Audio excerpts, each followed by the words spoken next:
a suivi toutes les règles.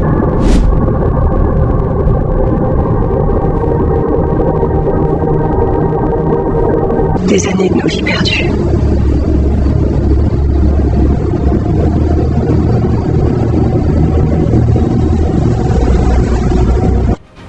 Ils sont ingénieurs, infirmières, développeurs, soudeurs, ils sont diplômés, qualifiés et parlent français.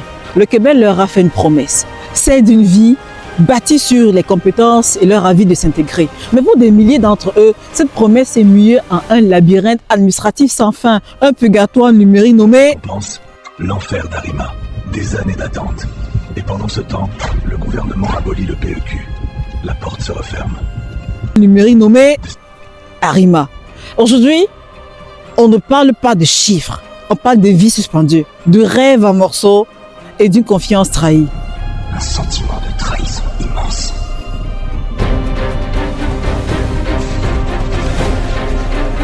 Une confiance trahie.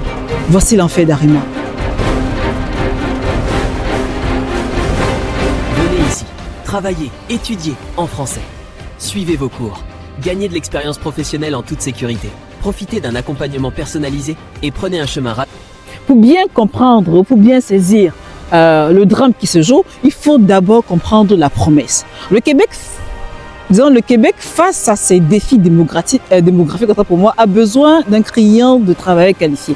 Pour les faire venir, la province a créé des programmes de sélection qui se voulaient simples et efficaces. Le plus connu, c'était le programme de l'expérience québécoise, le PEQ. L'idée était simple, ok? Venez ici, travaillez, étudiez en français. Suivez vos cours, gagnez de l'expérience professionnelle en toute sécurité. Profitez d'un accompagnement personnalisé et prenez un chemin rapide. Vous venez étudier ici, vous obtenez un diplôme dans un secteur recherché, vous maîtrisez le français et les portes de la résidence permanente s'ouvrent à vous. C'était une voie royale, prévisible et rapide. En parallèle, le portail Arima a été lancé pour moderniser le tout. Un système qui devait jumeler les profils des candidats avec les besoins bien réels du marché du travail. Sur le papier, c'était logique et brillant. Prenez le cas de Janvier. Janvier, c'est un personnage qui résume des milliers d'histoires vraies en plus. Janvier, la trentaine, un informaticien avec 5 ans d'expérience, un français parfait, une offre d'emploi validée par une PME de Sherbrooke. Il a mis des milliers de dollars et des mois de sa vie pour monter un dossier impeccable. Pour lui, le Québec, ce n'est pas un plan B, c'est un projet de vie. Il coche toutes les cases, c'est le candidat idéal.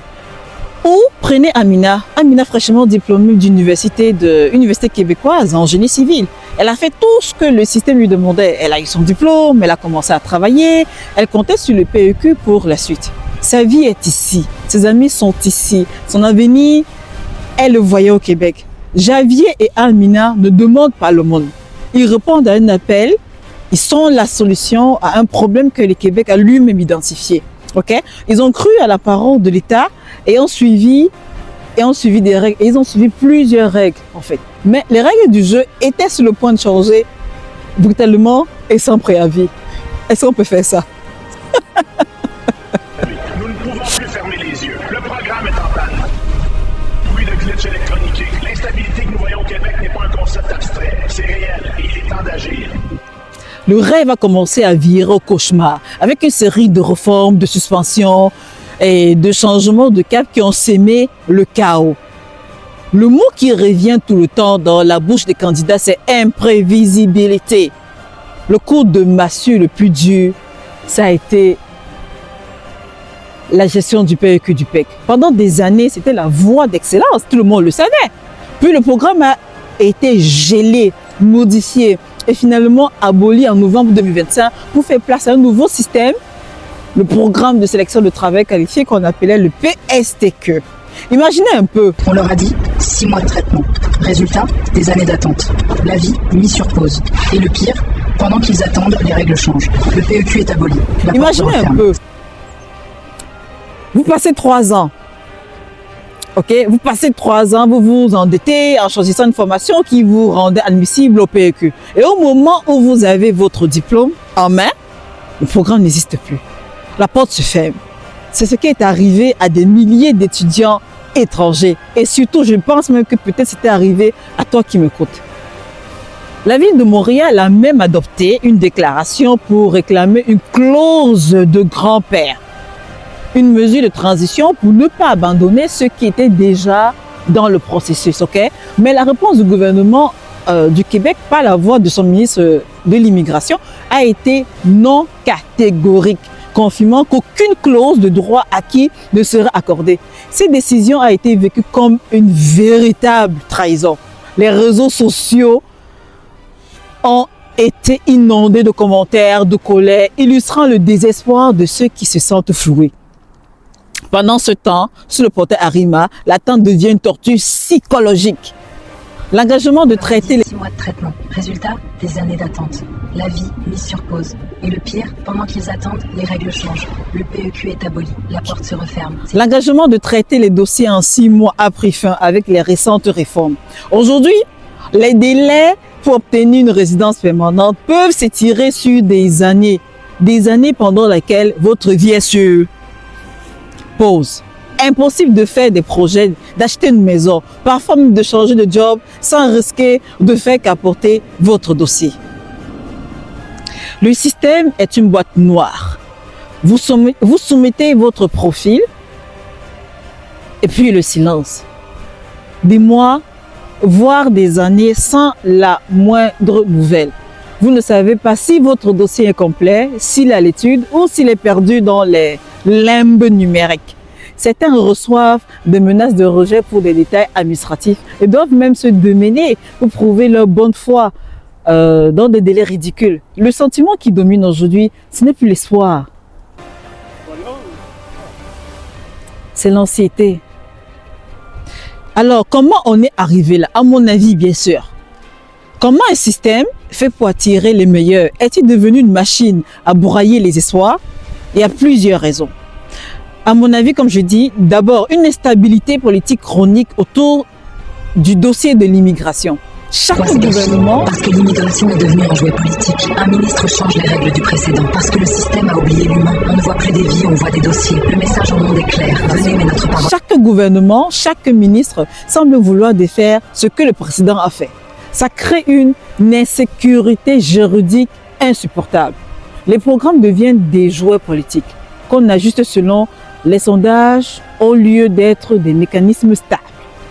La suppression du PEQ au profit du PSTQ en est l'exemple parfait. Une décision vendue comme une modernisation, mais vécue comme un gâchis pour beaucoup. Ensuite, le système semble totalement déconnecté de la réalité humaine. On parle de combler des postes vacants. On veut des bras et des cerveaux. Mais on oublie que derrière, il y a des gens, des familles avec des projets de vie. Est-ce qu'on se comprend? Non, maintenant, changer les règles en cours de route, c'est traiter ces personnes comme des pions sur un échiquier, pas comme des futurs citoyens. Ça mène à des situations absurdes où un candidat parfaitement intégré se voit menacé d'expulsion parce qu'un critère a changé.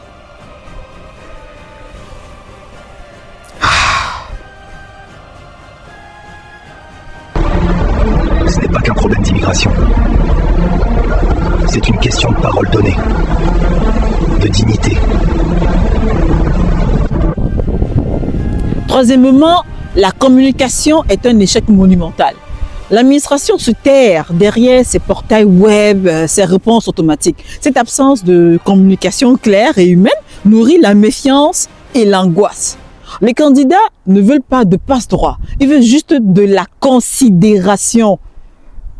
Savoir où est ton dossier et quels sont les délais réalistes, ce n'est pas un luxe, hein? C'est un droit quand tout ton avenir est en jeu. Maintenant, je fais appel à vous. Si vous aussi, vous êtes pris dans un engrenage, si vous vous reconnaissez dans ces histoires, racontez votre parcours dans les commentaires. Votre voix compte. Le silence ne fait que renforcer l'inertie du système. Enfin, il y a une tension évidente entre le Québec et Ottawa. Les deux gouvernements se renvoient la balle comme on renvoie la balle du ping-pong, sur la gestion des résidents temporaires et les seuils d'immigration.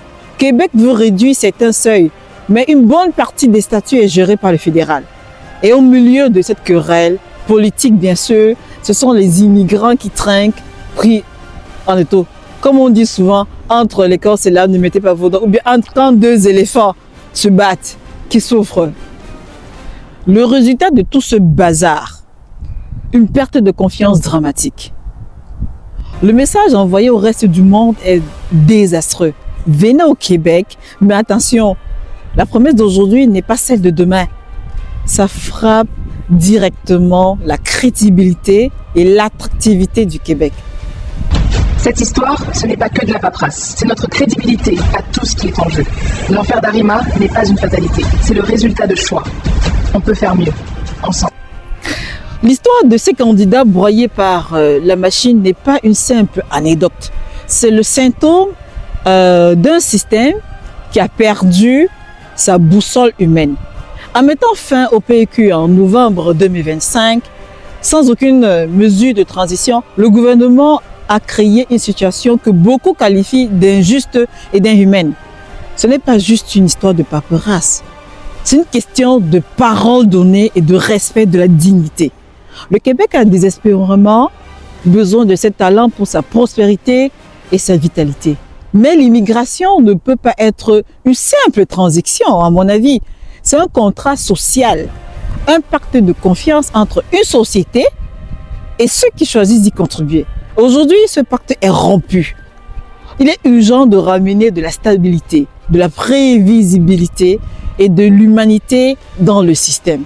Il faut des règles claires qui ne changent pas tous les 4 matins ou tous les 4 secondes. Il faut des délais de traitement raisonnables et surtout respectés. Et il faut une communication transparente. Notre crédibilité à tout ce qui est en jeu. L'enfer d'Arima n'est pas une fatalité. C'est le résultat de choix.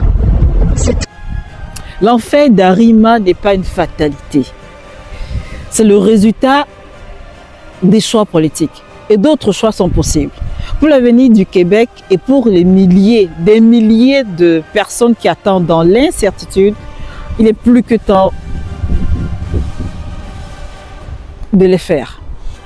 Si vous trouvez cette situation inacceptable, partagez cette vidéo.